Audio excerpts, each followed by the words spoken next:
मलका टूरिया का बेटा। साला बुढ़ा, न काम का न धाम का, जब देखो यहीं आकर गड़ जाता है। मौत भी नहीं आती साले को। चल, कहते हुए राधे बिहारी ने अपने 84 बरस के बूढ़े बाबा चौबे बनारसी दास को कस कस कर और दो घूंसे लगाए। बूढ़ा अपनी झुर्रियों में कांप उठा। उसकी गिड़गिड़ाहट ने मलका टूरिया का गुस्सा तेज किया। वह राधे बिहारी को सुनाकर कहने लगी, आग लग जाए मुझे ऐसे हाथों में। बाप के बाप पर यूं हाथ उठाते हुए न लाज न शर्म निगोड़ी, ऊपर से गालियां सुनाते हैं। नास पीटे मुझों से कहीं के। राधे बिहारी बूढ़े बाबा का हाथ पकड़े घसीटे लिए जा रहा था। हाथे के 10-5 और लोग आसपास खड़े थे। उनके सामने मलका टूरिया की गालियां खाकर राधे बिहारी को कुलीनता का नशा बढ़ा। तेजी से पीछे पलटकर बोला, जबान संभाल कर बात कर। मैं उन लोगों में से नहीं हूं जो तेरी धौंस खाते हैं। मारे जूतों के अकल ठिकाने लगा दूंगा। मलका टूरिया अपने चबूतरे से उतर कर आई और सीधे जाकर राधे बिहारी की कमीज का कॉलर ही जा दबोचा। जूतों से पीटेगा नास पीटा, ले आ हिम्मत हो तो। मलका टूरिया एक सांस में 100 बातें सुना गई और राधे बिहारी का कॉलर अपने तेहे और जोश में आकर उन्होंने इस कदर धर धर कर खींचा कि बाबू साहब के पुनत्तर ढीले पड़ गए। बड़बड़ाते हुए मलका टूरिया को हाथे से निकालने की धमकी देते हुए चले गए। चौबे का हाथा इस वक्त राधे बिहारी के ही कब्जे में था।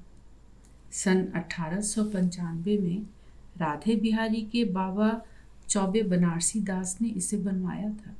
बनारसी दास के पुरखे मथुरा के पुराने महाजनों में माने जाते थे। अंग्रेज़ों के आने के साथ हिंदुस्तान के महाजनों को धीरे धीरे व्यापार का चस्का लगने लगा था। चौबे बनारसी दास के पिता ने आगरे आकर शिकरम और घोड़ा गाड़ियों का काम चलाया। आगरे से मथुरा और मथुरा से कोसी तक शिकर में दौड़ने लगी। 400 रुपये महीने का अंग्रेज मैनेजर नौकर रखा और चौबे जी की तिजोरी में लक्ष्मी जी अपनी टांगे तोड़ कर विराज गई। मगर कुछ बरसों बाद जीआईपी की नई रेल चल जाने से व्यापार ठंडा पड़ गया। इस वक्त तक चौबे जी के पिता का गोलोकवास हो चुका था। बनारसी दास को काम धंधे से कोई दिलचस्पी न थी, फिर भी मामूली तौर पर अपना कामकाज समझ लिया करते थे। यह व्यापार ठंडा पड़ जाने के बाद उन्होंने सोचा कि कुछ और करना चाहिए। चूंकि घराने में व्यापार का चलन चल गया था, इसलिए कुछ करना तो था। किसी ने सलाह दी कि गोटे का कारखाना खोल लो। खुल गया। काम एक बहाने सा चलता रहा। इसी व्यापार के सिलसिले में लखनऊ से व्यापारी आकर अक्सर इनके यहाँ मेहमान होते थे। उनकी सलाह और सोहबत का रंग गहरा होते होते यहाँ तक पहुँचा कि लखनऊ में किले जैसी हवेली बन गई। बड़े फाटक से घुसते ही बाएं हाथ पर अपने मुसलमान नौकरों कारीगरों के लिए 15-20 कोठरियाँ और एक छोटी सी मस्जिद बनी और दाहिने हाथ पर इतने ही रहने की जगह उनके हिंदू नौकरों को मिली। उनके लिए मंदिर नहीं बनवाया गया। हवेली के अंदर ठाकुर द्वारे में श्री बांके बिहारी लाल जी तो थे ही। चौबे जी के नौकर उनकी और उनकी राधा, ललिता, विशाखा की सेवा का फल चौबे जी तथा उनकी गोपियों को सेवा करके ही पा जाते थे। लखनऊ आकर चौबे जी का ध्यान एक दिन के लिए भी अपने व्यापार की ओर न गया। धीरे धीरे कामकाज ठप पड़ गया। नौकर चाकर धीरे धीरे आज़ाद हो गए। लावारिस धन और स्त्री पर सभी का हक पहुंचने लगता है। फिर चौबे जी का दिल दरियाव भी कुछ कम न था। एक तरफ गोमती बहती थी, दूसरी तरफ चौबे जी का खानदानी रुपया। गोमती में दूसरे तीसरे साल बाढ़ आती थी और चौबे जी की हैसियत में उतार। चौबे जी के तीनों लड़के तब तक संभल चुके थे। मझला दुनियादार निकला और बड़कऊ छुटकऊ दोनों बाप की राह पर चल निकले। मझले ने हिस्सा बांट कर देने पर हट ठाना। तब तक जमींदारी करीब करीब मिट चुकी थी। बैंक की माया भी करीब करीब लोप हो चुकी थी। मुश्किल से 25-50 हजार पड़े हों तो हों। हाँ, घर के जेवर, कपड़े, बर्तन आदि अभी भी अपनी पुरानी शान पर कायम थे। हिस्से बांट के बाद मंझले चौबे की माया तो बढ़ने लगी। उन्होंने अपना घी गल्ले का रोजगार भी चलाया। हाते में पुराने फोकटिये नौकरों को नए सिरे से किराएदार बनाया। अपनी पराई जिसकी मिल्कियत में जो भी दांव लग गया सो सब मंझले चौबे को सिद्ध हुआ। बाकी बनारसी दास और उनके बाकी दोनों कुलदीप अपने 7 पुरखों के नाम पर घुंघरुओं का संकल्प कर विस्की से तर्पण कर रहे थे। एक दिन जब द्रव्य की धार धोखा दे गई तो भाइयों की आंख खुली। देखा कि मझले भैया धीरे धीरे उनका सब कुछ अंगीकार कर गहन गंभीर बने बैठे हैं। गीता का उपदेश और वैराग्य का गान देते हुए मंझले चौबे ने अपने दोनों भाइयों को जता दिया कि रुपया अब और नहीं मिलेगा। मैं तेरा हलक चीर के निकाल लूंगा रुपया। बड़कऊ मछले से गुत्थम गुत्था में जुट गए। मंझले चौबे अचानक वार का भार न संभाल पाए। बड़कऊ पर भूत सवार था। गिरा कर छाती पर चढ़ बैठे और कस कस कर गला घूंटने लगे। जब घरवाले मछली को बचाने लग गए तो छुटकऊ बड़कऊ को बचाने लग गए। किस घड़ी की कैसी होनी आई और क्या दिखा गई, कहकर पड़ोसियों ने बात को खत्म किया। मगर चौबे बनारसी दास के लिए जग में अंधेरा हो गया। एक तो मर ही गया, अब 2 ही बच जाएं। यह सोचकर चौबे बनारसी दास ने आगरे की हवेली और दुकानें बेच डाली। बैंक में जो कुछ था उसे वकीलों के खाते में डाल दिया। यह हाता हवेली भी गिरवी रख दी। चौबे बनारसी दास के पास जो कुछ बचा था वह सब स्वाहा हो गया, पर वे अपने बड़कऊ छुटकऊ को न बचा पाए। हाँ, उनकी नशेबाजी ने उन्हें फांसी के फंदे से उतार कर काले पानी में डाल दिया। इसके बाद से चौबे बनारसी दास तो एकदम से गुम हो गया। न किसी से मिलना जुलना, न किसी से कहना सुनना। अगर कोई खाना ले आया तो खा लिया, न लाया तो मांगा भी नहीं। बहुएं अपने नाबालिगों की तरफ से अपना अपना सब समेट कर बैठ गई। दरअसल दूसरों के पास बचा ही क्या था। मंझली बहू ही सबको नाको चने चबवाती थी। बड़ी बहू 5-6 बरस बाद ही मर गई और छोटी 24 घंटे ठाकुर द्वारे में रहती है। उनके कोई संतान भी नहीं। ठाकुर द्वारे में जैसे खंभे दीवारें हैं वैसे ही एक छोटी बहू भी हो गई है। ठाकुर जी के लिए दिए की तरह चुपचाप जलती रहती हैं। दिन बीतते गए, नाबालिग बालिग हो गए। मंझले का लड़का राधे बिहारी अपने बाप से सवाया उठा। चाचा ताऊ के लड़कों को खड़े खड़े घर से निकाला। बाबा के चारों वेद छीनकर उन्हें बदले की भावना के साथ घर के नौकर के दर्जे तक, बल्कि उससे भी बदतर हालत में पहुंचा दिया। बदले की बात यह थी कि यह हवेली और हाता अब भी चौबे बनारसी दास के नाम पर थे। अपने लड़कों की जान बचाने के लिए चौबे जी ने इसे जब गिरवी रखा था उसके बाद से छुड़ाने की नौबत नहीं आई। राधे बिहारी सूद ब्याज अदा कर इस जायदाद पर अपना कब्जा करना चाहता है, लेकिन बुढ़ा तैयार नहीं होता। जितनी जितनी उसकी सख्ती चौबे बनारसी दास पर होती है उतनी ही उनकी जिद भी बढ़ती जाती है। उन्हें घर के जूठे बर्तन मांजने पड़ते हैं। उन्हें आंगन में नाली के पास खाना परोस कर दिया जाता है। घर भर में ऐसा कोई नहीं जो चौबे बनारसी दास पर हाथ न उठा सकता हो। यहाँ तक कि राधे बिहारी की शह पाकर उसके नौकर चाकर तक उन पर हाथ उठा बैठते हैं। राधे बिहारी को रह रहकर यही डर लगता था कि कहीं बाबा किसी से मिलजुल कर यह हवेली औने पौने न कर डालें। गणेश दास महाजन के 2-2.5 लाख की अदायगी में 5-6 लाख की यह जायदाद कहीं हाथ से न निकल जाए, इसलिए वह बाबा पर और सख्त निगरानी रखते हैं। किसी से मिलने जुलने तक नहीं देते।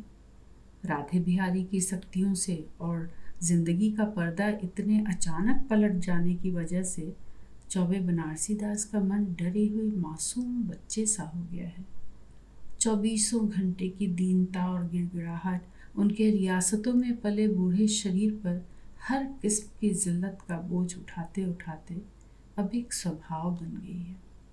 मगर इस नए स्वभाव की तह में उनकी पुरानी रियासती जिद जहाज के लंगर की तरह उन्हें तूफानों में भी थामे हुए है।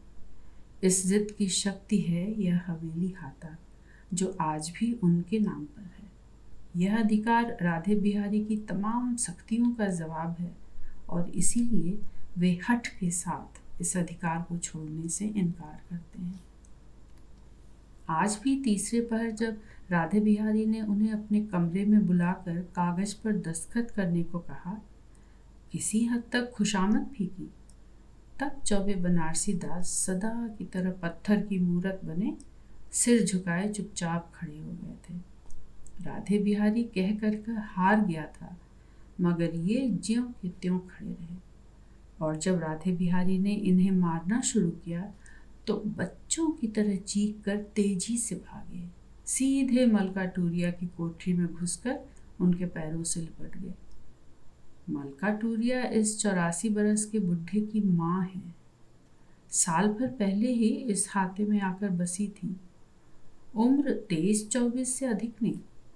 जिस मोटापे ने इन्हें अपने मर्द से छुड़वाया उसी के कारण इनका नाम भी मलका टूरिया पड़ गया। पति दूसरी शादी करने गया और ये अपने सब गहने पत्तर समेट कर चौबे के हाथे में आ बसी। गहना बेच बाज कर उसी रुपए से मंडी में अपने मर्द के बराबर ही आलू की मुकीम बन गई। सवेरे के 3-4 घंटों में लड़ झगड़ कर अच्छा मुनाफा पीट लेती हैं और दिन भर हर खोचे वाले से कुछ न कुछ सौदा लेकर खाती पीती रहती हैं। साल भर के छोटे बच्चों, खासतौर से गोदी के बच्चों से मलका टूरिया का सगा नाता है। किसी को उपटन, किसी के काजल, किसी को नहलाना धुलाना, किसी का नज़र टोटका उतारना, बस यही उनका काम है। यूँ हर एक के दुख सुख में शामिल रहती हैं, मगर किसी की लाग लपेट में नहीं रहती।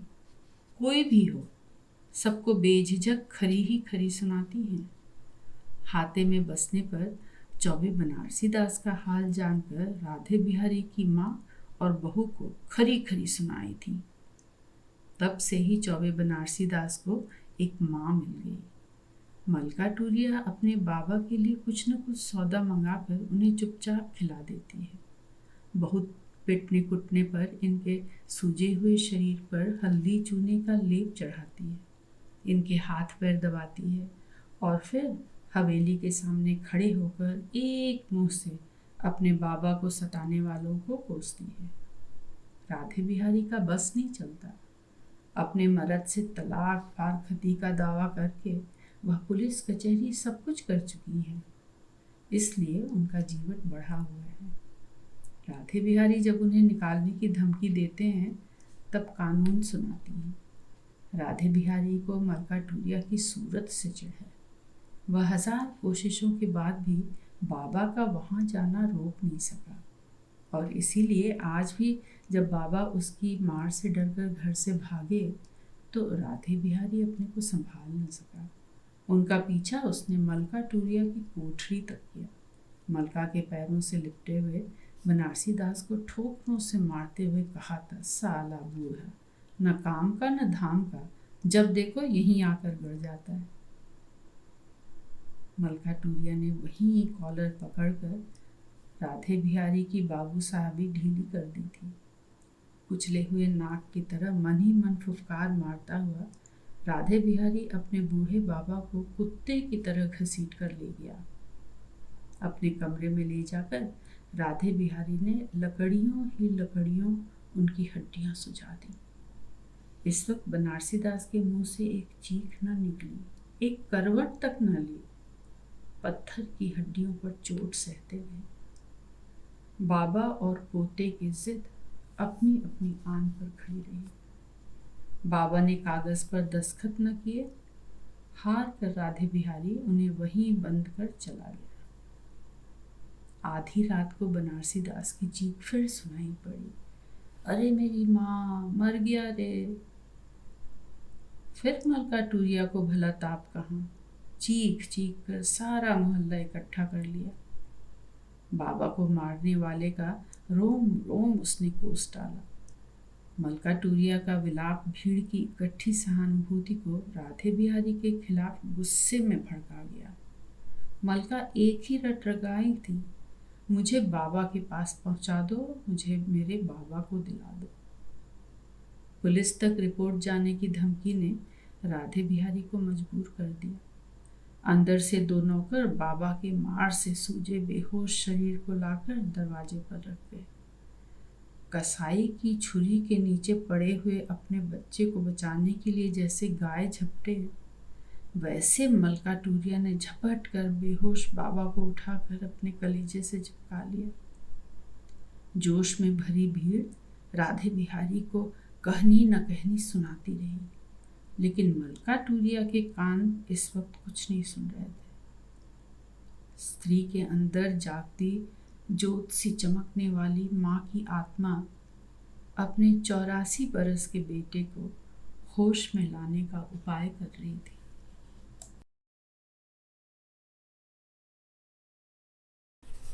मोती की 7 चलनियां।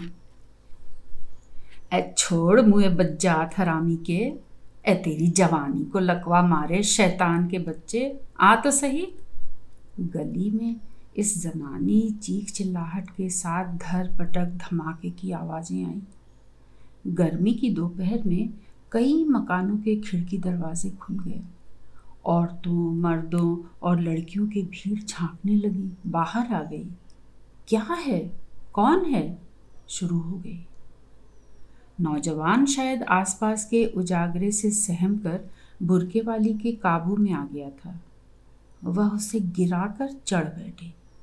भीड़ आ जाने से नौजवान को एक हाथ से अपना मुंह छिपाने को पड़ी। उधर बुर्के वाली दोनों हाथों से उसके सिर के बाल नोच कर जोर जोर से कहने लगी, बड़े शरीफ ज़ादे बनते हैं, घर में तेरी माँ बहनें नहीं।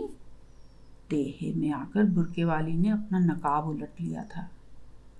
निहायत ही भद्दी शक्ल थी। ओंठ के ठीक बीचों बीच मसा, नाक चपटी, सूखे आम सा चेहरा, रंग स्याह, उम्र अधेड़। नौजवान के दाहिने हाथ पर अपने पाँव में फटी जूतियों के जमाए अपनी बकबक की रेल दौड़ाने लगी।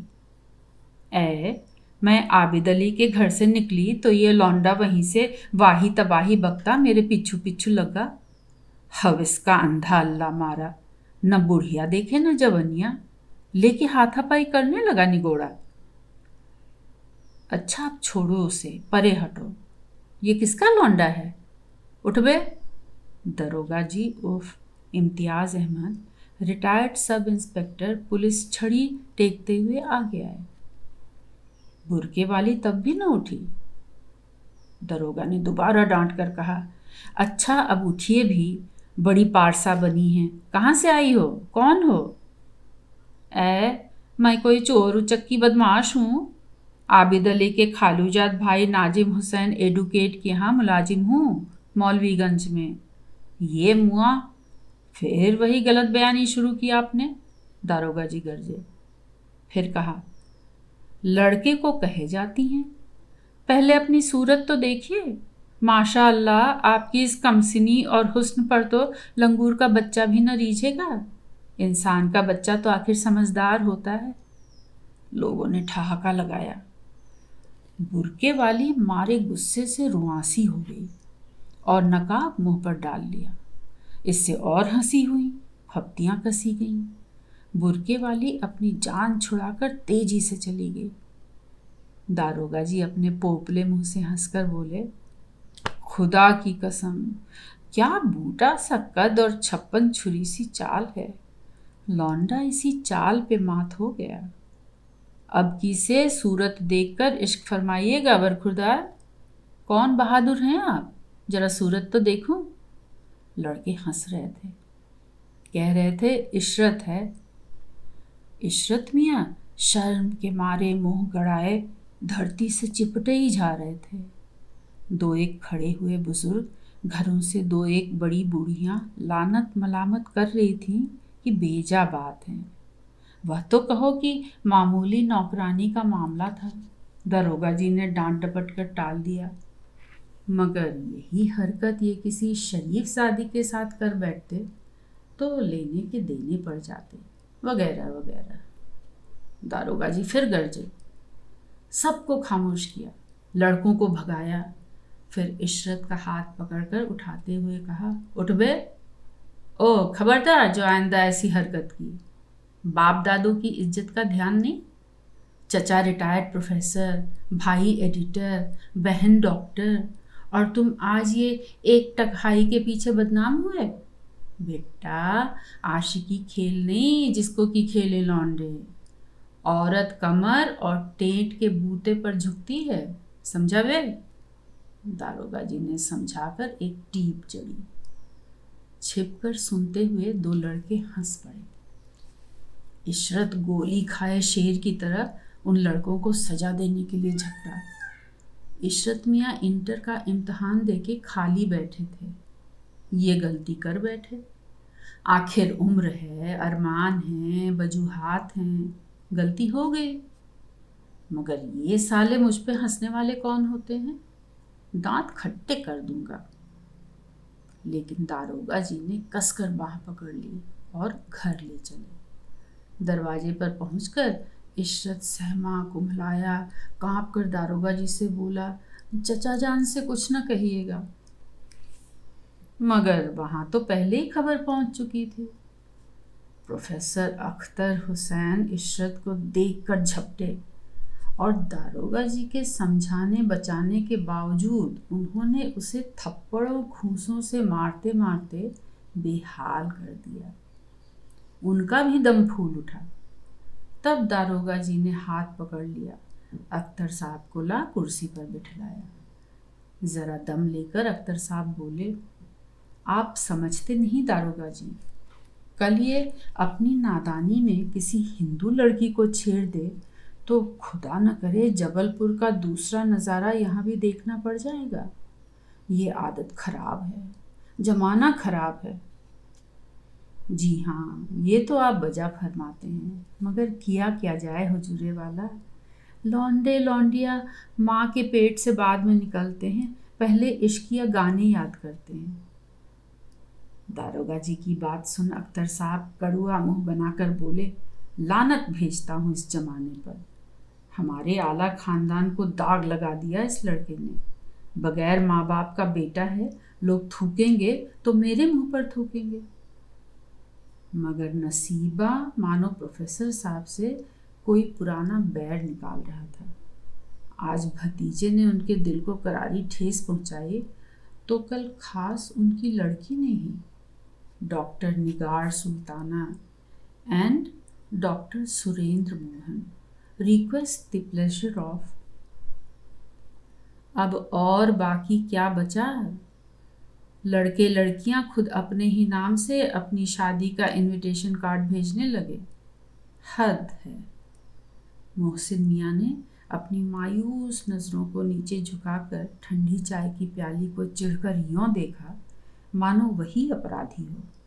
फिर जैसे उसे सजा देने के लिए एक ही घूंट में हलक के नीचे उतारकर कुनैन पीने जैसा मुंह बनाया। नूर मोहब्बत साहब दोनों पांव सोफे पर उठा के बोले, अजी यही होगा। अब आप यह तो उम्मीद कर नहीं सकते कि अख्तर साहब अपनी दुख्तर और किन्हीं लाला धोती प्रसाद चपरक नाती के साहबजादे डॉक्टर सुरेंद्र मोहन की शादी का कार्ड खुद अपने नाम से शाया करवाते। कौन? मैं? अजी बस क्या कहूँ, ये कमबख्त मॉडर्न एजुकेशन ने बुज़दिल बना डाला है हम लोगों को। वरना जी चाहता है कि हॉस्टल में जाकर खुद अपने ही हाथों अपनी लड़की को शूट कर दूं। अख्तर साहब उठकर 4 कदम तेजी से दरवाजे की ओर गए और फिर पलटकर कमरे के एक ओर चहलकदमी करने लगे। लगभग 60-65 की उम्र वाले इन 4 दोस्तों में खान बहादुर शकील अहमद साहब ही अब तक चुप बैठे थे। अख्तर साहब को यूं परेशान हालत में देखकर बोले, अब गुस्सा थूकिए अख्तर साहब, आखिर इससे फ़ायदा ही क्या है? शादी तो होकर ही रहेगी, हम आप कुछ नहीं कर सकते। अब तक जहाँ इतनी शादियाँ हुई वहाँ एक और सही। अकबर इलाहाबादी क्या खूब फरमा गए हैं, नई तहजीब में दिक्कत ज़्यादा तो नहीं होती, मज़ाहब रहते हैं कायम, फ़कत ईमान जाता है।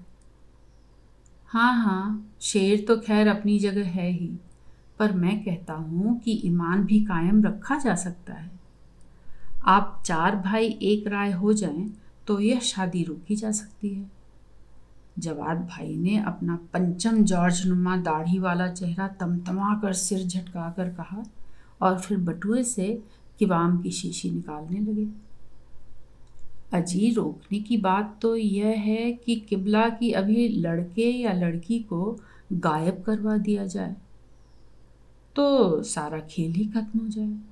और मैं तो कहता हूँ कि अगर आप इस्लामी कल्चर को अपहोल्ड करना चाहते हैं तो कोई ना कोई सख्त स्टेप लेना ही पड़ेगा, वरना यूं ही अपने सिर पर हाथ रख के कमरे में बैठे बैठे रोया कीजिए और हिंदू लोग हमारी लड़कियों को पार लगाते रहेंगे।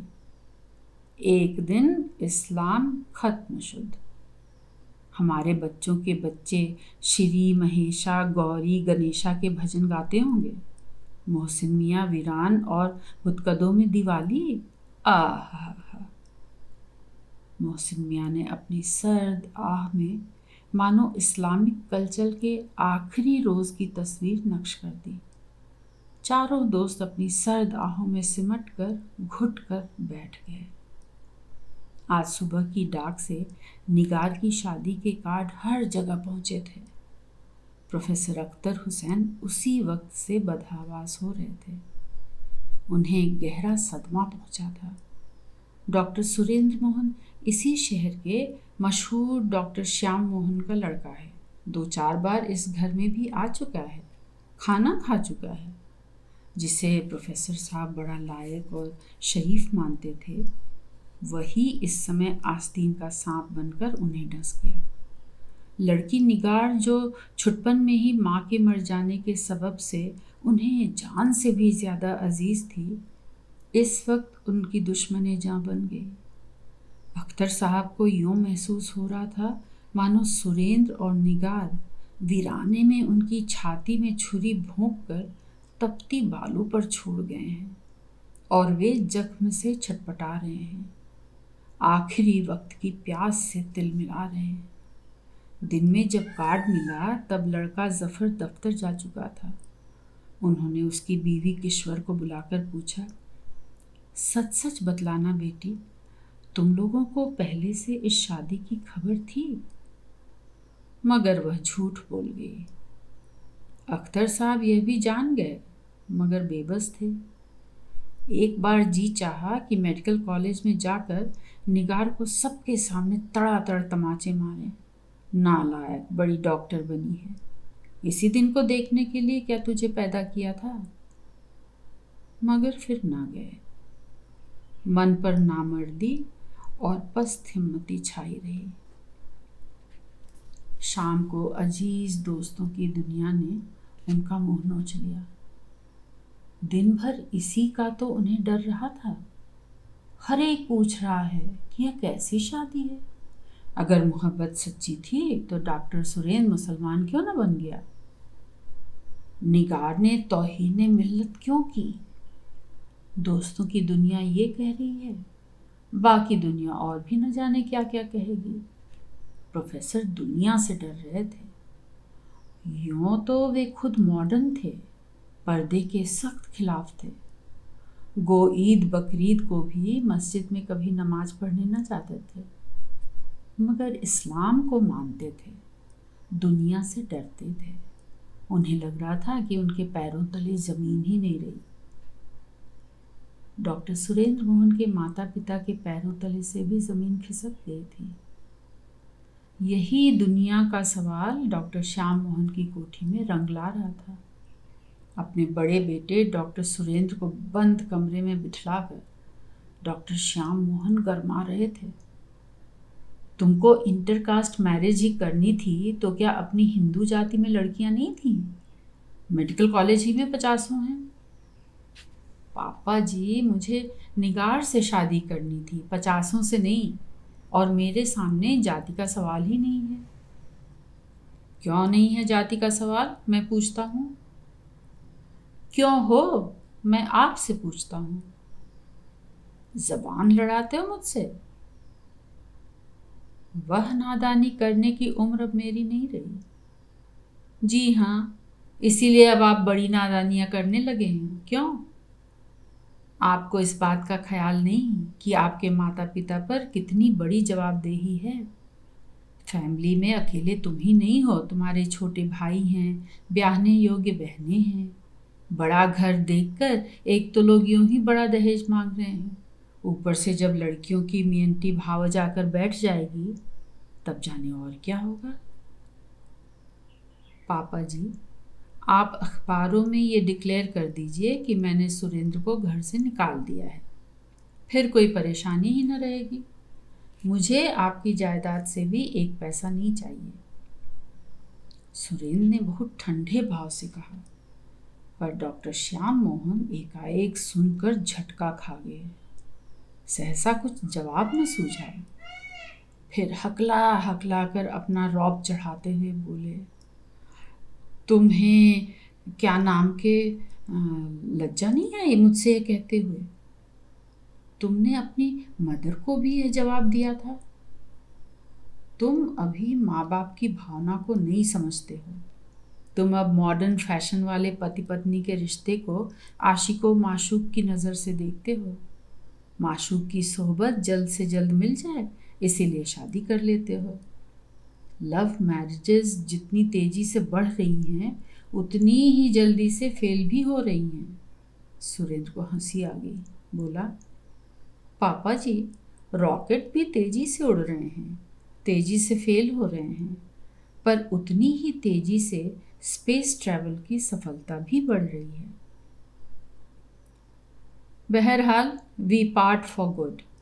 पिता के नाते मेरी शुभकामना है, आशीर्वाद है, और चलते चलते यह नेक सलाह भी दूंगा कि वह लड़की तुम्हें चाहे कितना भी फुसलावे, मगर तुम हरगिज हरगिज मुसलमान मत बनना। बस, पिता होते हुए भी मेरी तुमसे यह हाथ जोड़कर प्रार्थना है। डॉक्टर श्याम मोहन के नाटकीय ढंग से हाथ जोड़ने में व्यंग उभरा तो अवश्य, पर कंठ और आंखें उभर आईं। डॉक्टर साहब ने अपना मुंह घुमा लिया। डॉक्टर सुरेंद्र को अपने पिता के दुख से दुख हुआ। वे बोले, पापा जी, हमारे लिए धर्म बदलने की बात ही नहीं उठती। हमें जन्म मरण शादी वगैरह के लिए किसी मुल्ला या पंडित की ज़रूरत नहीं। मस्जिद मंदिर की हमें ज़रूरत नहीं। ईश्वर को मानते हैं मगर साइंस की शक्ति में उसे देखते हैं। खुद आपने ही यह आचार विचार माने। आप नाम मात्र के लिए जन्म के संस्कारों से बंधे रहे। हमें वह भी झूठा लगा। हम उसे भी नहीं मानते। तब मानते क्या हो आखिर? यही कि हम भारतीय हैं। इंसानियत के सिद्धांत, ईमानदारी, मेहनत, सच्चाई, दया, करुणा वगैरह। जितना कट्टर कोई भी हिंदू या मुसलमान मानेगा उतना ही हम मानते हैं। बाकी क्रियाकर्म, जनेऊ, नौरात, मुहर्रम वगैरह, पूजा पाठ, धर्म कर्म, इन सब का पुराना बोझ हम क्यों ला दें? इनसे हमें आखिर मिलता ही क्या है?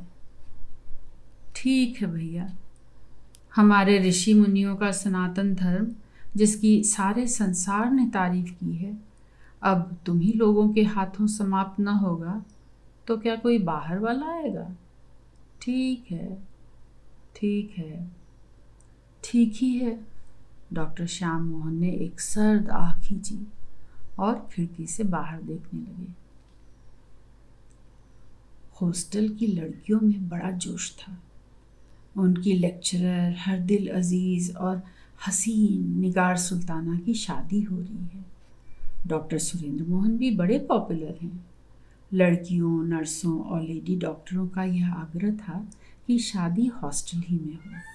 आपस में चंदा जमा हो चुका था, बड़े प्लान बन चुके थे। प्रिंसिपल तक से लड़कियों की यह बात हो चुकी थी कि हम लोग इन दिनों डॉक्टरों की शादी को अपना फैमिली अफेयर बनाएंगे और इस बहाने गर्मी की छुट्टियों से पहले तमाम स्टूडेंट और स्टाफ के लोग एक साथ मिलकर हंसी खुशी की एक शाम बिताएंगे। निगार को लगता था कि ये तमाम बातें उसके अब्बा को नाहक और भी ठेस पहुंचाएंगी।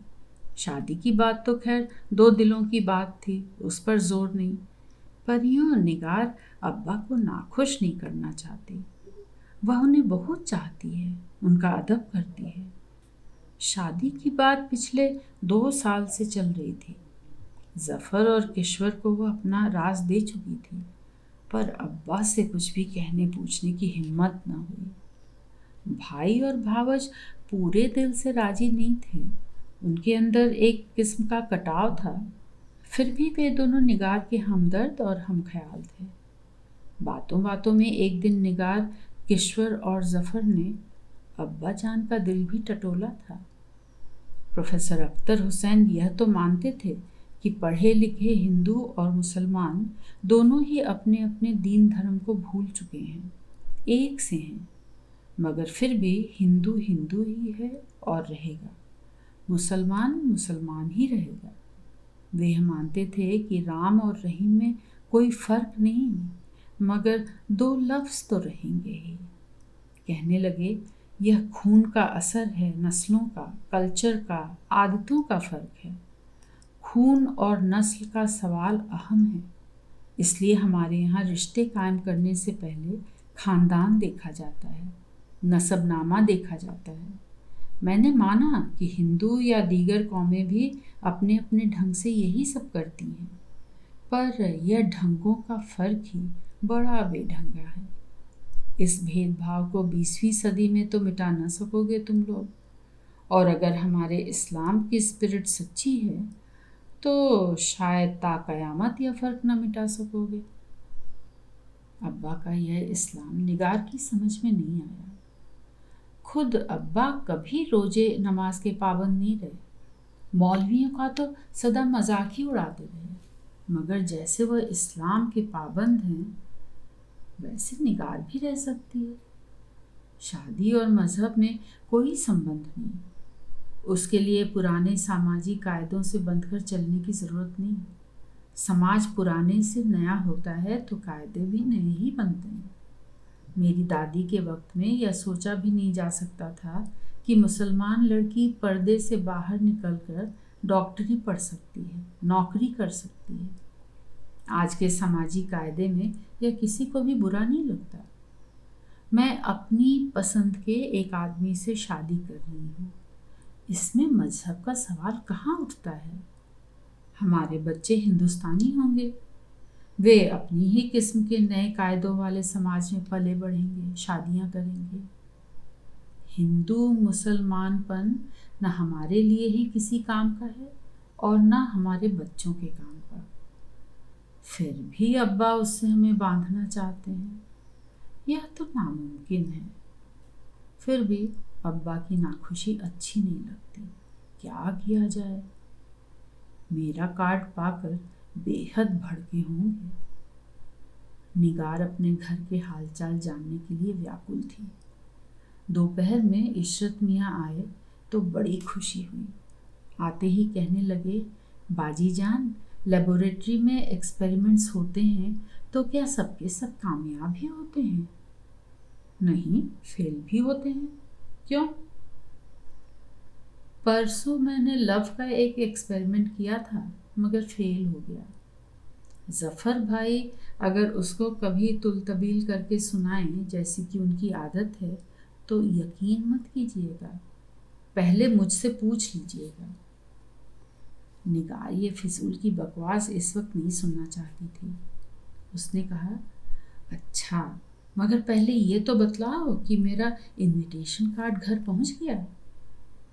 अरे उसी के लिए तो आपको मुबारकबाद देने आया हूँ। आपका एक्सपेरिमेंट 100% सक्सेसफुल रहा। इसीलिए आया था कि मेरे पास शादी के लायक कपड़े नहीं हैं, जूते भी फटे हुए हैं। इस वक्त चचा जान से कुछ भी कहने की हिम्मत नहीं। अरे कपड़े वगैरह तो सब आज ही खरीद लीजो, मगर पहले ये बता दे मेरे अच्छे भैया कि अब्बा जान कहते क्या थे। सारा हाल सुना, दुख हुआ मगर बेबस थी। तभी कमरे में कुछ लड़कियां आईं। एक ने कहा, सुनिए डॉक्टर साहब, हम लोगों ने तय किया है कि सिविल मैरिज की रजिस्ट्री हॉस्टल में ही होगी और उसके बाद हिंदुस्तानी ढंग से आप लोग एक दूसरे को फूल माला पहनाएंगे। डॉक्टर मोहन ने यह मंजूर कर लिया है। निगार यह सब नहीं चाहती। अब्बा सुनेंगे तो यही कहेंगे कि उन्हें नीचा दिखलाने के वास्ते ही यह धूमधाम की गई। लेकिन लड़कियों से यह बात क्यों कर खोल कर कहे, और यूं ये लोग सुनती नहीं, मजाक में टाल देती हैं। हाय ये लड़कियां और मेरी साथी ने कितनी खुश हैं, कितने जोश में हैं। मैं भला इनकी कौन होती हूँ? हाय रे मोहब्बत, मैं तो कुर्बान। निगार अपने चारों तरफ की गर्मजोशी से थोड़ी थोड़ी हुई है। उसकी दुनिया कितनी बड़ी है, उसका कुनबा कितना बड़ा है। बहन की इश्किया शादी ने तमन्ना की लौ फिर तेज कर दी। दोपहर को हॉस्टल में हसीन लड़कियों को देख देख कर दिल भड़क उठा। इशरत मियाँ किसी से इश्क करने के लिए बेताब हो उठे। आखिर कब तक मन की आग दबाएं? अक्सर रातों में जफर और केशव मिलकर फिल्मी गाने गाते हैं। इशरत का जी जलता है।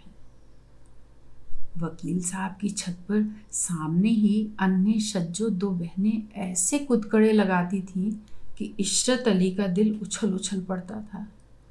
एक दिन मोहब्बत की छेड़छाड़ के सिलसिले में एक टमाटर खींच मारा।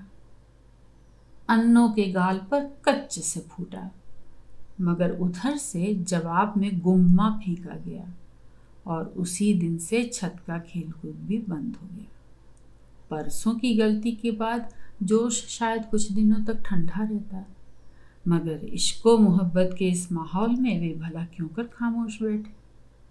शाम को रुपए लेकर गए, कपड़े जूते खरीद, बाल कटवाए। 10 रुपए बचे तो सोचने लगे कि किस पर खर्च करें।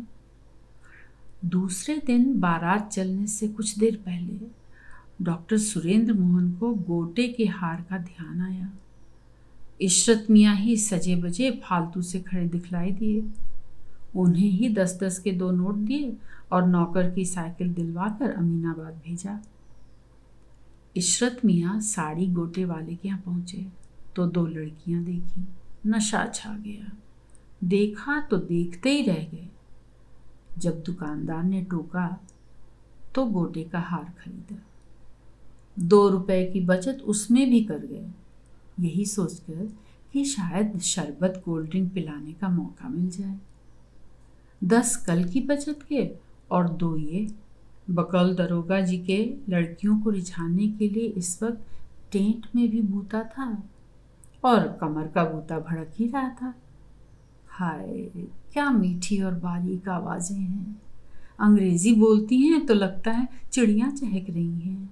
हाय क्या अदा है, मासूमियत है, क्या मुस्कुराहट है। मधुबाला, नंदा, सईदा जान, आशा पारेख, ये ही है।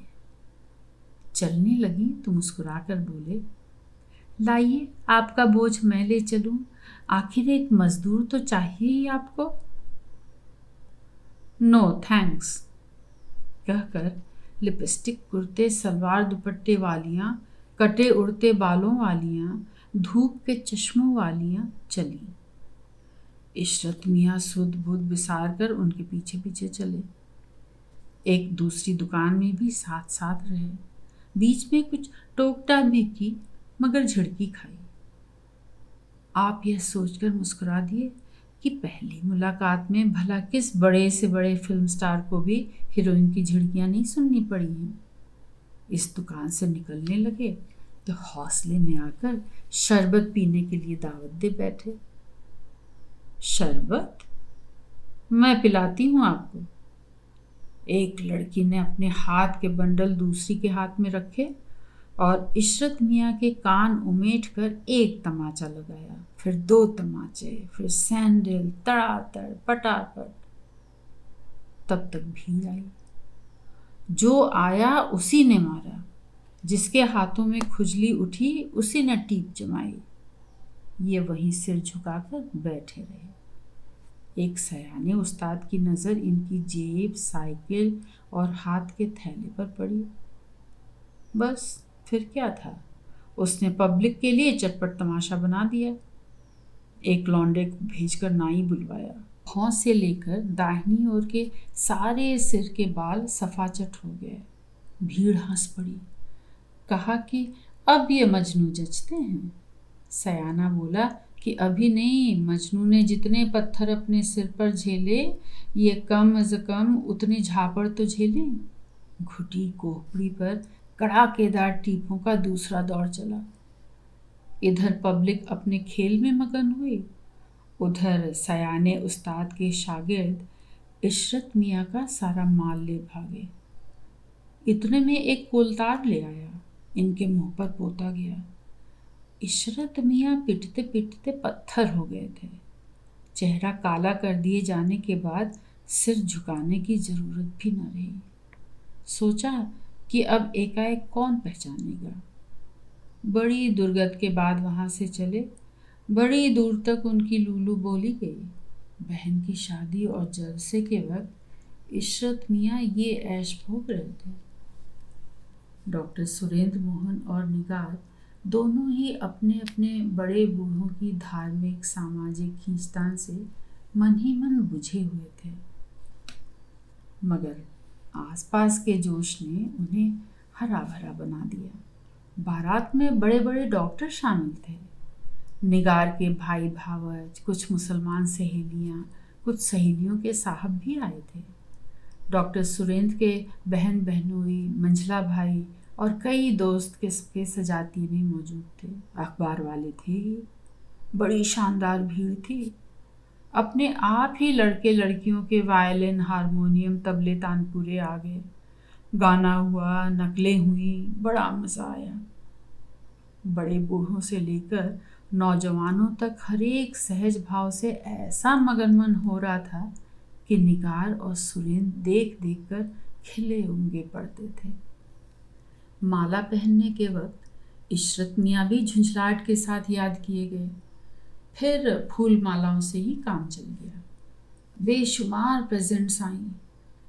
इस शादी में कुछ लोग सकपकाया हुआ मन लेकर सा मिले हुए थे, लेकिन जवानों की उमंग ने सबको ही हंसी हौसले से भर भर दिया। हर एक व्यक्ति खुश था। रात को दूल्हा दुल्हन अपने बंगले पर पहुंचे। डॉक्टर मोहन ने सजावट के एक ठेकेदार से सुहाग कमरे में फूलों की सजावट करवाई थी, मगर आके देखा तो कमरे में अंधेरा घुप। बत्ती जलाई तो बढ़िया सजावट और फूलों की महक के साथ एक अजीब कलमुही सूरत भी देखी। इशरत मियाँ थे। कुछ पूछने से पहले ही बोल उठे, भाईजान बात कुछ नहीं, सिर्फ एक एक्सपेरिमेंट और फेल हुआ। आशिकी करने के लिए भी अक्ल चाहिए। अब पढ़ लिख कर ही एक्सपेरिमेंट करूँगा। फिलहाल खाना खिलवा दीजिए, मार खाने से पेट नहीं भरा, बेहद भूखा हूँ। कल बचा हुआ सिर मुड़वाने के लिए पैसे भी लूँगा आपसे। बाकी जो नुकसान हुआ उसे सह जाइएगा। आखिरकार आपकी जोरू का भाई हूँ, सारी खुदाई से अलग। निगार और सुरेंद्र दोनों ही हंस पड़े। दूसरे दिन अखबारों में इस विवाह की शानदार रिपोर्ट छपी। पढ़कर डॉक्टर श्याम मोहन और प्रोफेसर अख्तर हुसैन के मनों पर मातम छा गया। दोनों ही सोच रहे थे कि दुनिया क्या सोचेगी, मगर दुनिया में दोनों ओर के रिश्तेदार किस्म के चंद लोगों ने ही इस खबर पर थोड़ा बहुत तंजिया ध्यान दिया। कईयों ने इसे एक खबर के तौर पर पढ़ा और अच्छा कहा, बाकी दुनिया ने न पढ़ा, न कुछ सोचा और न कुछ कहा है। दुनिया यूं ही बढ़ती है।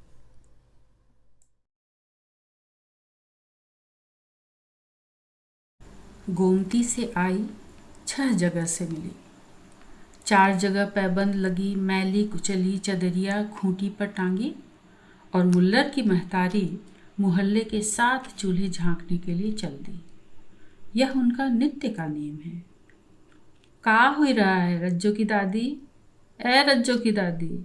मुल्लर की महतारी की आवाज़ सुनते ही रज्जो की दादी को मानो गड़ा धन मिल गया। ठाकुरों को नहलाकर वे पलने में रख चुकी थी और अब हनुमान चालीसा का पाठ करते हुए बजरंग बली का चोला चढ़ा रही थी। उनका 4 बरस का पोता अशोक घंटी से खेलते और अल्सेशियन कुत्ता एडम नाक पर बैठने वाली मक्खियों को अपनी बत्तीसी दिखलाते हुए दादी से भोग की चीनी और 2 दाने किशमिश पाने की प्रतीक्षा में बैठा था। भूत पिचास निकट नहीं आवे, महावीर जब नाम सुनावे, कहते कहते पाठ छोड़कर रज्जू की दादी हरक कर बोली, अरे आओ आओ मुल्लर की महतारी, मैं यहाँ बैठी हूँ। एडम ने आहट पाई तो मक्खियों से लड़ना छोड़कर मुल्लर की महतारी पर गुर्राते हुए बाहर निकला। इस कुत्ते से मुल्लर की महतारी का दम सूखता है। बहू, अपने कुत्तों को संभालो, कहते हुए उन्होंने अपनी धोती का घेर समेटकर पैरों के बीच में रख लिया, जिससे कि छू न जाए, और कुत्ते की आंखों से टकटकी बांधकर खड़ी खड़ी घूरने लगी। ठाकुर घर से रज्जू की दादी और ऊपर वाले कमरे से रज्जू की माँ ने प्राय साथ ही साथ एडम को डांटा। एडम महाशय चलते चलते भी शैतानी से बाज न आए। मुल्लर की महतारी के चारों ओर परिक्रमा कर प्रणाम के रूप में फिर एक बार उन पर गुर्राकर सीढ़ियों पर चढ़ गए। भय के साथ ही साथ मुल्लर की महतारी की आंखों में कालका खेल रही थी। ठाकुर घर में आकर बैठते बोली, इका रज्जो की दादी, बभनन घर में कुत्ता पाल के नरक मजई हो। भला बताओ, ठाकुर घर में कुत्ता आवे बैठे, कहाँ की चाल है? अपना धर्म बिगाड़त हो और भगवानों क्या। अब का करूं मुल्लर की महतारी, जो लड़कों का धर्म वो मेरा धर्म। मेरे ठाकुर जी तो भोले भाले हैं, मैना सब कुछ माफ कर देते हैं। रज्जू की दादी ने हनुमान जी को पलके में पधराकर पत्ते से अपने हाथों में लगे सिंदूर को पोंछते हुए कहा, अब की तुम बहुत दिनों में आई। अरे हम तो कईयों बार आए। मूल डॉक्टर साहब बैठका माते कह दें अकि अम्मा नाही हैं, हम लौट जाएं। हम तो तुमरे कारण ही घर में आयत जाइत हैं। हम कहा आज एकादशी है, लाओ तुमको बताए आई। हाँ, एकादशी तो कल बाबा जी रामायण बाँचने आए थे तब बतला गए थे। अरे अशोक, जा बेटा, अपनी माँ से कहकर मुल्लर की महतारी के लिए एक सीधा तो निकलवा दे। पहले हमें पलछात दो। अशोक की दादी हंस पड़ी। मुल्लर की महतारी की ओर देखकर बोली, रोज प्रसाद के लालच में भगत राज बने हैं, ऐसा खोटा है यह। जा तो राजा भैया, पहले मम्मी से कहा पीछे प्रसाद दूंगी। अशोक गया। मुल्लर की महतारी चौके से चंदन चर्चित जिल्द वाली गीता उठाकर उलटने पलटने लगी। ठाकुर जी महाराज को कपड़ा पहनाते हुए रज्जो अशोक की दादी ने बात उठाई, बाबा जी ऐसी बढ़िया रामायण बाँचते हैं कि आनंद आ जाता है। अशोक गया। मुल्लर की महतारी चौकी से चंदन चर्चित जिल्द वाली गीता उठाकर उलटने पलटने लगी। ठाकुर जी महाराज को कपड़ा पहनाते हुए रज्जो अशोक की दादी ने बात उठाई, बाबा जी ऐसी बढ़िया रामायण बाँचते हैं कि आनंद आ जाता है। वो कब बाँचेगा निगौड़ा? हमार मुल्लर के बप्पा रहे तौन ऐसी बढ़िया रामायण बाँचत रहे कि साक्षात भगवान के दर्शन हुए। हमका तो कितनी बार कराए। अच्छा, तो तुम्हें राम जी के दर्शन हो चुके हैं मुल्लर की महतारी? अरे कईयों बार। मुल्लर की महतारी ने ऐसे इत्मीनान से सिर हिलाकर कहा मानो राम जी के दर्शन बहुत ही मामूली सी बात हो। धन्य हो तुम, हमारे जैसे पापी तो जन्म जन्म ऐसी अभिलाषा लेके मर जाते हैं। एक एक ठाकुर जी पर एक एक फूल चढ़ाते हुए निसास ढील कर रज्जो की दादी ने कहा, और फिर गोसाई जी से विनय भाव धार लेकर गुनगुनाने लगी। कबहू का अम्ब अवसर पाए, मेरी भी सुधि दीजियो विषय चलाए। रज्जो की दादी का चेहरा भक्ति भाव से भर उठा, उनका स्वर भर आया। मुल्लर की महतारी ने उनका ताड़ तोड़ते हुए धीरे से बात उठाई। रज्जो की दादी, अपनी पड़ोसिन का हाल कुछ सुनियो। रज्जो की दादी का स्वर अभी भक्ति के प्रभाव से मुक्त नहीं हुआ था कि उसमें अचरज भर गया। नहीं तो बहना, मैंने तो कुछ भी नहीं सुना। दफ्तर से 4 लाख का गबन करके भागे हैं। कौन? सालिग्राम? और नहीं तो का, हमरे मुल्लर का झूठ मूठ बदनाम की दिहिन, आकि जुआ खेलत हैं और जाने का अंट संट करत हैं। हमरे पुरखिन का मंदिर तौन पंजा छुड़ाए दिहिन। अरे हमार मुल्लर तो आई सुधा सच्चा है कि बहिका जो बुरा कहिए राम जी बही के आगे आ पई है। नौकर सीधे की थाली लेकर आया और बोला, माता जी, इनसे कहिए कि अपने मुल्लर को समझा लें, 3 बार मेरी कोठरी से पैसे चुराए हैं। यह सुनना था कि मुल्लर की महतारी भादों की बिजली से कड़कड़ा उठी, एक सांस में कोसना शुरू कर दिया। रज्जू की दादी ने उन्हें बहुत थाम नौकर को डांटा। मुल्लर की महतारी नौकर के जाने के बाद कोसते कोसते रोई, फिर मुल्लर की प्रशंसा की, फिर ठंडे चित्त से सालिग्राम की कथा सुनाने लगी कि किस प्रकार वे एक वेश्या के फेर में पड़े, फिर कैसे रातों रात दफ्तर की तिजोरी का ताला तोड़कर अपनी वेश्या के साथ भाग गए। केवल सालिग्राम ही नहीं, मुल्लर की महतारी ने सालिग्राम की पत्नी, उनकी विधवा बहन, उनकी कॉलेज में पढ़ने वाली लड़की और बड़े लड़के तक के संबंध में बड़ी भेद भरी बात बतलाकर कलयुग का महात्मा कहना, और यह भी सूचना दी कि सालिग्राम के घर पर पुलिस का पहरा बैठने वाला है, उनके घर हाजिरी लगने लगी है। रज्जो की दादी यह सब कथा सुनकर सन्न रह गई। मुल्लर की महतारी पूजा पाठ से उनका ध्यान उचाट कर 2 घंटे बाद उठी, आंगन में आई, रसोई घर में दृष्टि डाली। रज्जो की माँ सर्वेश्वरी रसोई घर के आगे दालान में कुर्सी पर बैठी किरोशिए से रुमाल काटती हुई नई महाराजिन को दाल में छौंका देने के पहले डॉक्टर साहब यानी अपने पति को बिना मिर्च मसाले की दाल छोटी बटलोई में अलग निकालने का आदेश दे रही थी। नज़र मिलते ही मुल्लर की महतारी खींचे निपोरते हुए उनकी तरफ बढ़ी। का हुई रहा है बहू रानी, कहते हुए वे दालान के खंभे के पास आकर बैठ गई। मुल्लर की महतारी, तुम्हारे लड़के का चाल चलन बहुत बिगड़ गया है आजकल। हमारे रामदीन की कोठरी से पैसे चुरा ले जाता है, यह बड़ी खराब बात है। मुल्लर की महतारी के चेहरे पर एक बार तलवार चमकी, फिर खुशामद की म्यान के भीतर छुप गई। दुखी स्वर में बोली, तुम बड़ी आदमी हो बहू रानी, कुछ हो कहले हो, बाकी तुमका जरूर न्याब करे का चाहिए। मुल्लर हमार सरबन पूत हैं, हम कहित है अकि जितना वही सीधा है वत्ते ही सब जने वही का बदनाम करत फिरत हैं। मैं गरीबिन, मोर मनई नाई रहा, तो मेरे बचुआ का सब जने बदनाम करत हैं। रोने में शब्द डूब गए। रज्जो की माँ गहरी नज़र से उनकी तरफ देखने लगी। मुल्लर की महतारी आंसुओं के एक दौर से गुजरकर फिर कहने लगी, हमार मुल्लर तो भोरहे उठ के आपन अंग्रेजी की किताब और कापी लेके चला जाता है कि अम्मा सन्नाटा माँ जाए के पढ़ो। ओलम टीटी सब पढ़े लागे हमार मुल्लन। कहते कहते फिर उनका गला भर आया। उन्होंने आंखों को पल्ले से ढक लिया। रज्जो की माँ के हृदय में मुल्लर की महतारी के आंसुओं का कोई मूल्य नहीं। फटकार कर बोली, चलो चलो, मेरे सामने ये झूठी तारीफें रहने दो उसकी। मैंने खुद उसको जुआ खेलते देखा है, और जो जुआ खेलता है वह चोर भी है, बदमाश भी है, सब कुछ है।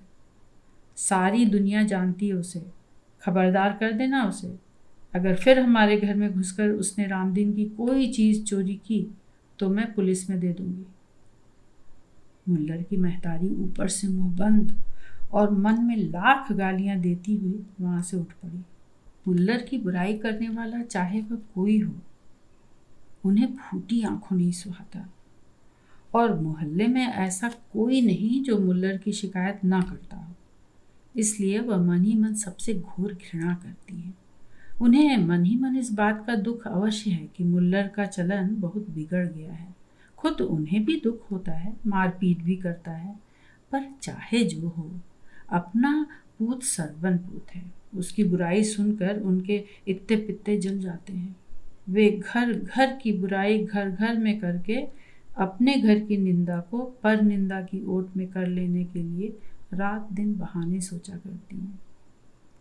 रज्जो की दादी का दिया हुआ सीधा लेकर जब वह घर आई तो उन्होंने मुल्लर को 2-3 मित्रों के साथ सिगरेट पीते और ताश खेलते पाया। बेटे को देखकर महतारी हरख उठी। आज 3 दिन बाद घर में उसकी सूरत दिखलाई दी थी। मुल्लर की महतारी का घर हनुमान जी के मंदिर के अहाते में 100-150 वर्ष पहले बना था। जिन मुंशी सदासुख ने यह मंदिर बनवाया, उन्होंने पुजारी के रहने के लिए घर भी बनवाया था। मुल्लर वंशानुक्रम से इस मंदिर का पुजारी है, परंतु इधर साल भर से उससे पूजा का अधिकार छीन लिया गया है। मुल्लर की संगति बहुत बिगड़ गई है। मंदिर में लगभग 50-60 रुपये प्रति सप्ताह चढ़त की आमदनी होती है। वह सब बुरे कामों में खर्च हो, यह मोहल्ले के पढ़े लिखे लोगों को बर्दाश्त न हुआ।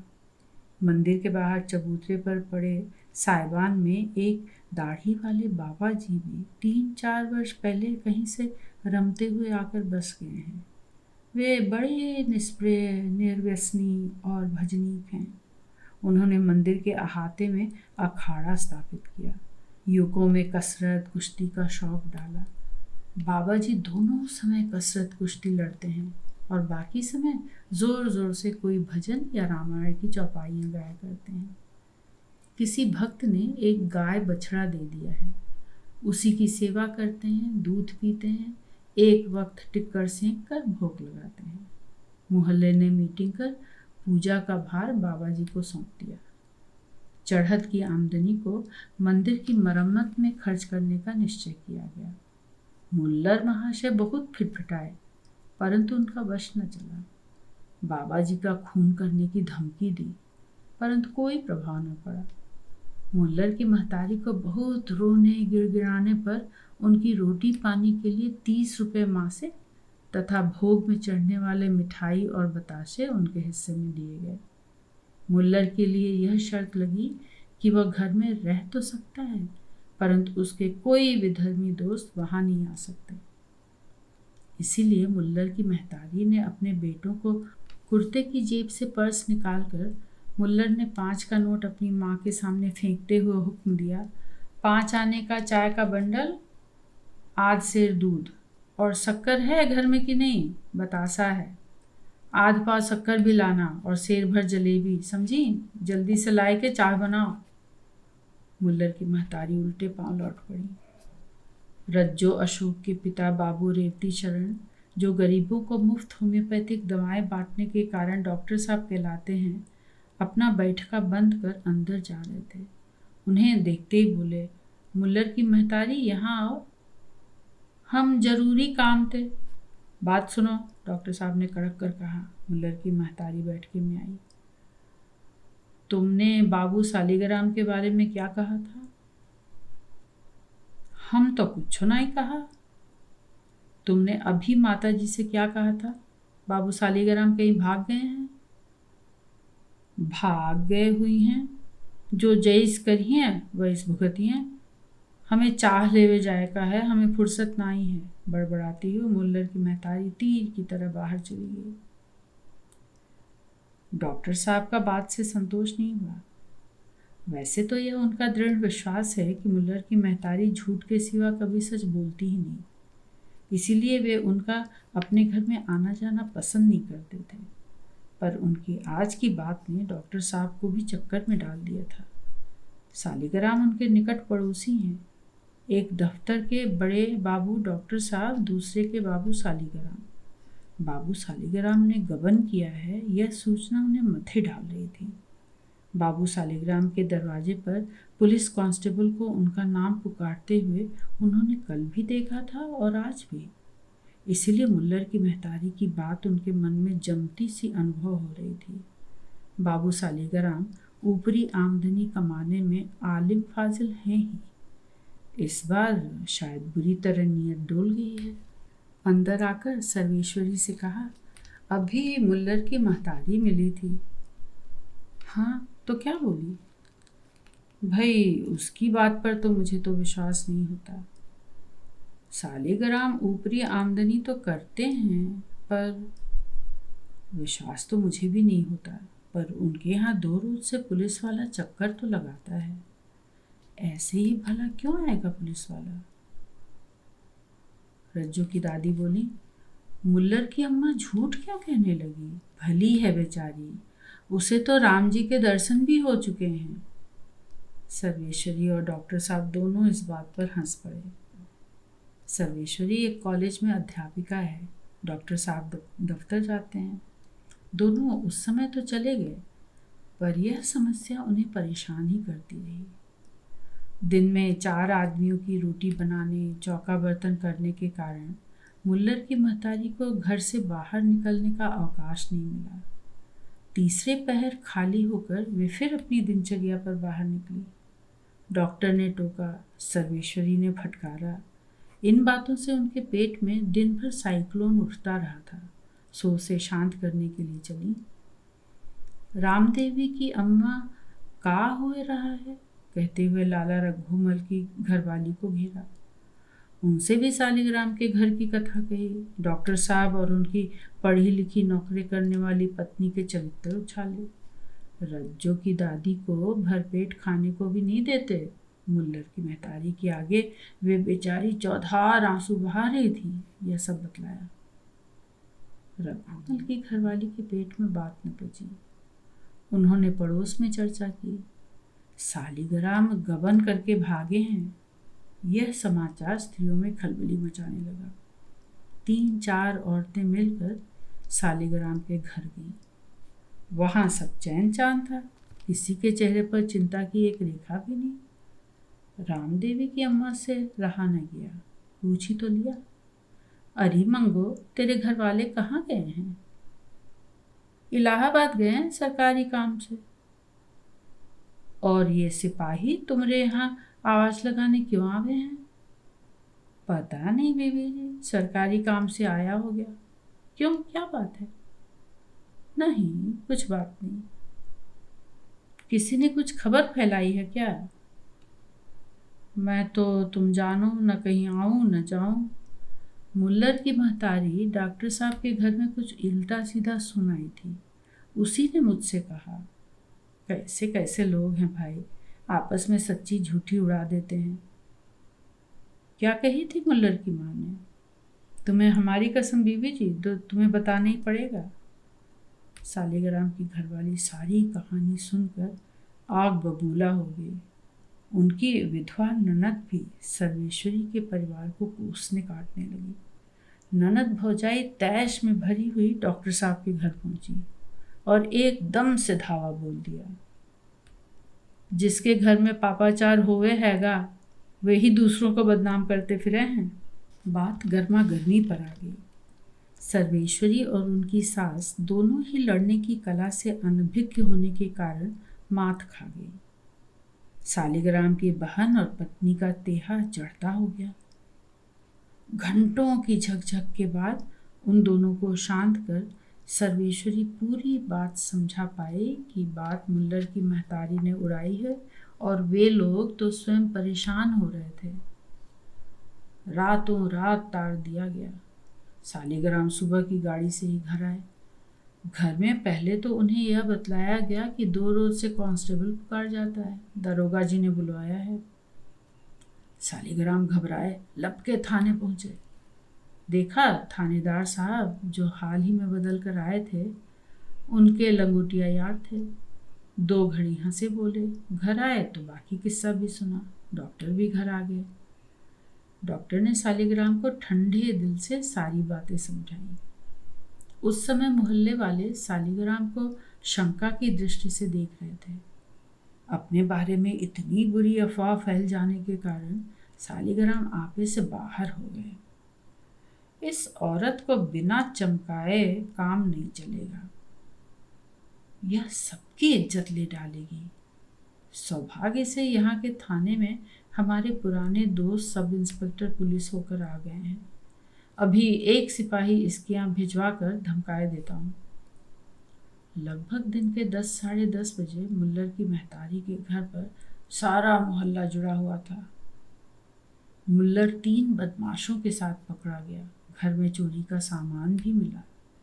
सिपाही धमकी के लिए भेजा गया था। पुराने सजा याफ्ता गुंडों को मुल्लर के घर में देखकर उसे शंका हुई। बाद में यह कांड हुआ। परसों रात एक बड़ी चोरी हुई थी, उसका पता संयोग से लग गया। अपने घर का पर्दाफाश होते देखकर मुल्लर की अम्मा पागल हो गई। अब गली गली घूमती है, हर एक घर के दरवाजे पर खड़ी होकर कोसने लगती है। मोर बचाना तो सरबन पूता है, उई तो ओलम टीटी बाचता है। ये सब मोहल्ला वाले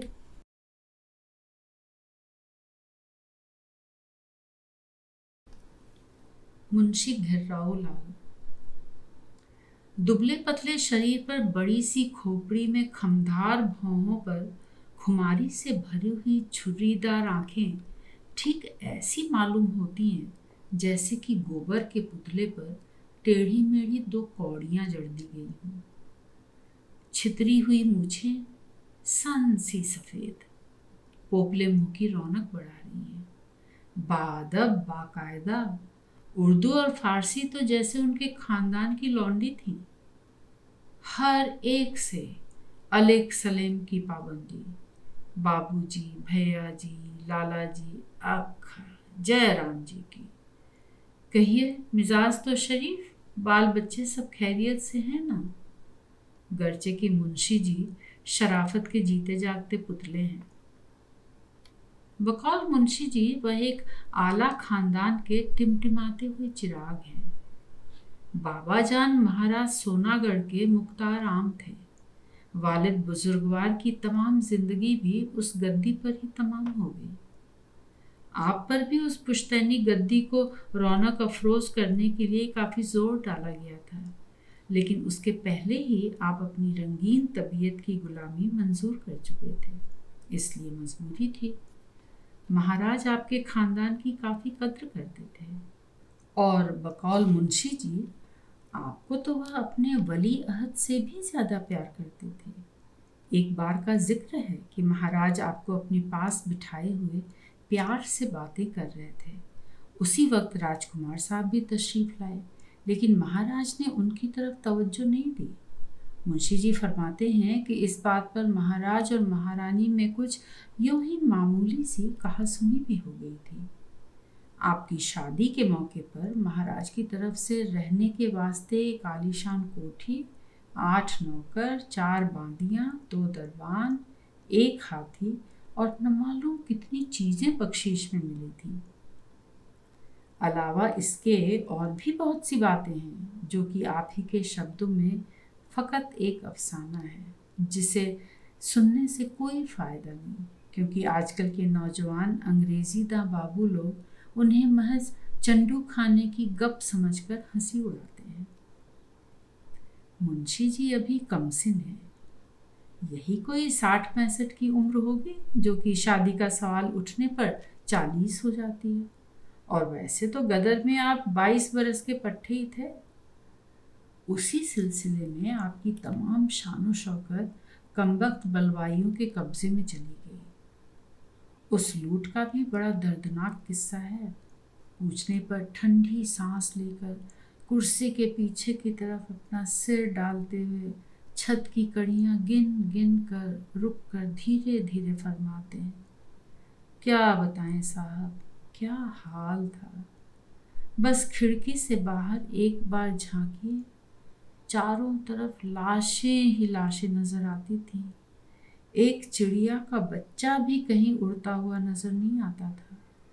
ऐसा मालूम होता था जैसे भूतों के परिस्तान आ गए हों।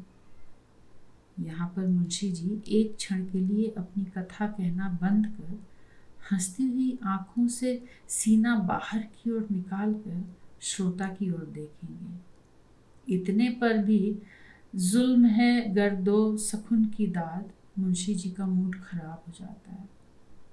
फिर साफ कह देंगे, देखो ना बाबू साहब, मेरी गुस्ताखी माफ कीजिएगा। मैं पहले ही अर्ज कर चुका था कि आप लोग मेरी बातों पर यकीन नहीं लाएंगे, और परमेश्वर न करे आपको इन दर्दनाक बातों पर यकीन आए ही क्यों। यह तो जिस पर बीतती है वही जानता है। देखिए, माफ कीजिएगा, बुरा मानने की कोई बात नहीं।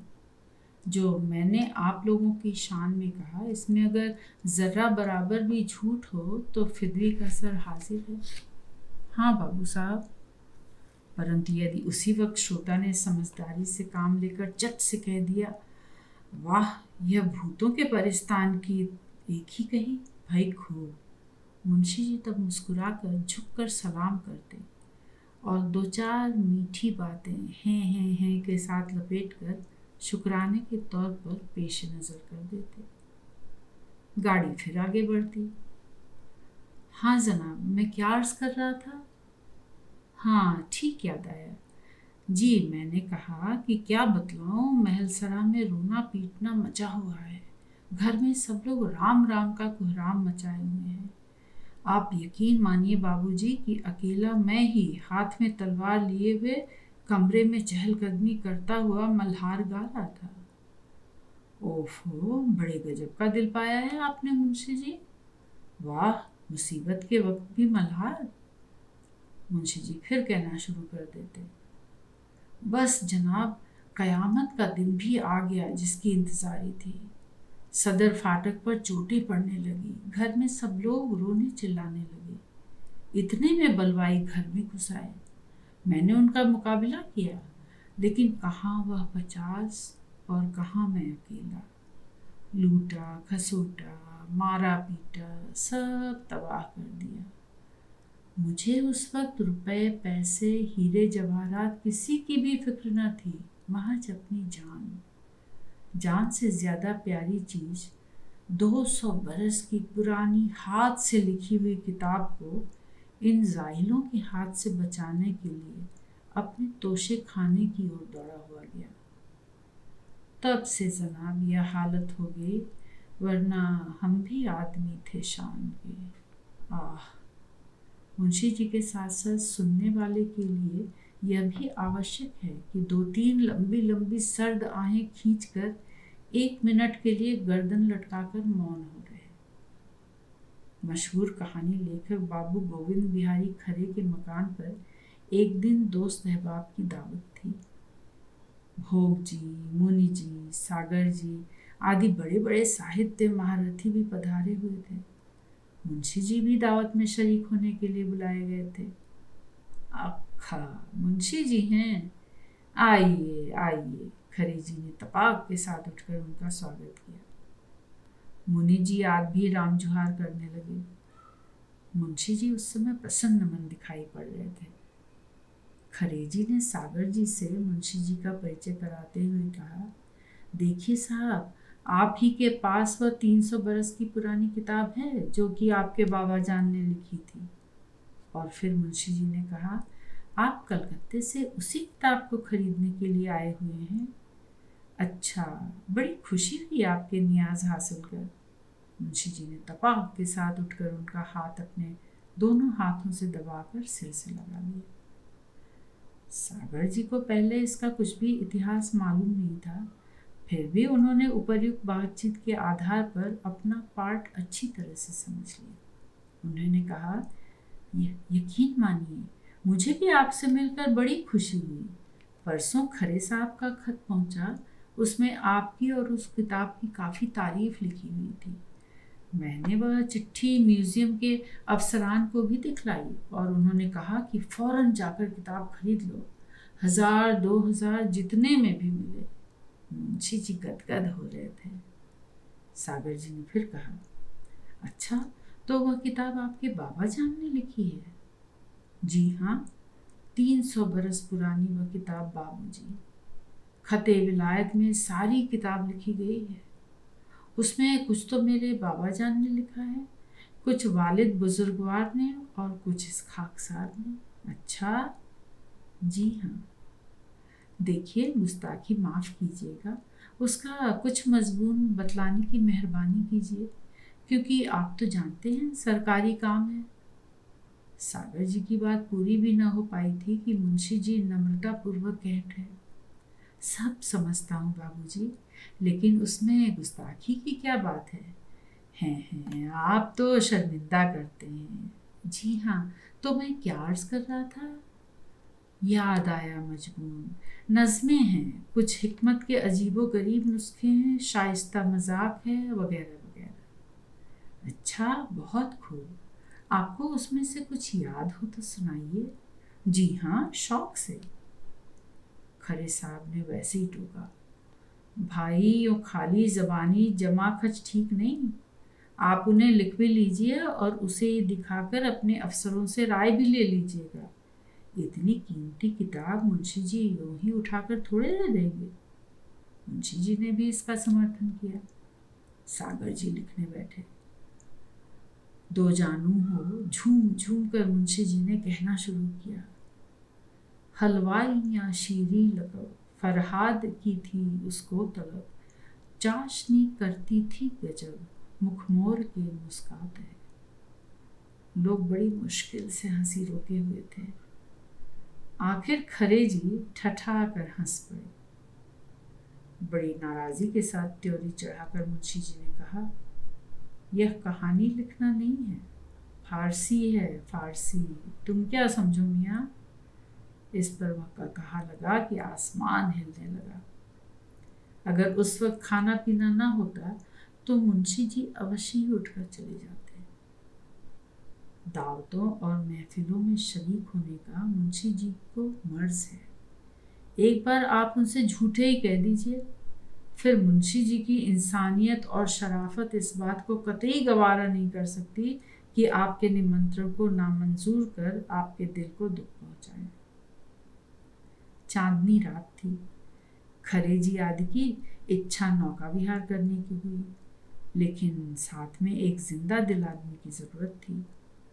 उस दिन मुंशी जी को किसी भले आदमी ने ताड़ी के सहारे ताड़ की फुनगी पर बैठा दिया था। मुंशी जी को किसी सूरत से नाव पर लाया गया। नाव खोल दी गई। यार लोग राग और रागिनी के शुभ विवाह के पुरोहित बन बैठे। मुंशी जी को बहुत काफी उकसाया, परंतु वह चुपचाप ही बैठे रहे।